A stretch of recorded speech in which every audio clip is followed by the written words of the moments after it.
Joining me now, Bobby Scales, the minor league field coordinator for the Pittsburgh Pirates. Before that, Bobby, you were the farm director for the Angels. So people are probably wondering, why are you talking to Bobby Scales, the former major leaguer with the Cubs, about sabremetrics? How did you come upon sabremetrics?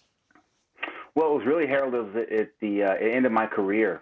I got into management with the Los Angeles Angels, and really and truly, I had a lot to learn. Obviously, anytime you transition from playing to any type of administrative position or scouting, whatever, you have a boatload of stuff to learn. And I was fortunate enough to get that opportunity with them, and quickly realized, sitting in meetings, understanding how today's player was evaluated, that I had a lot to learn. So I had a seat at the table in terms of making certain decisions within the minor league system, evaluating players, but really and truly, until you understand the language that is spoken and how a player is evaluated, that you may have a seat at the table, but you don't have a voice. And the only way to have a voice is to understand and be adept at using the language of today's baseball.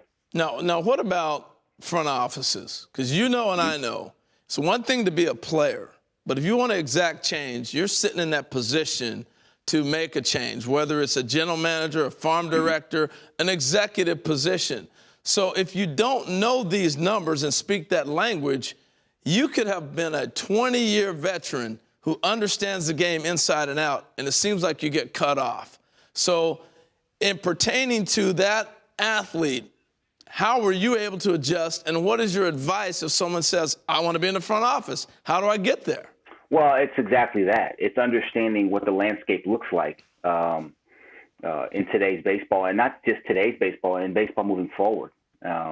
It's very much look. The reality of the situation is this: there's not an industry in the world where you don't use big data and advanced analytics to make better decisions, and that's really all this is. This is not some type of sea change that is just radical and out there. This has been something that's evolved over the last probably 20 years in professional baseball. But if you look at the greater scope of industry worldwide, there are every industry in the world. I don't care what you're doing, whether you're in sales, whether you're in marketing, whether you're in, even farming, agriculture is using big data and analytics to enhance their industry and make better decisions while doing so.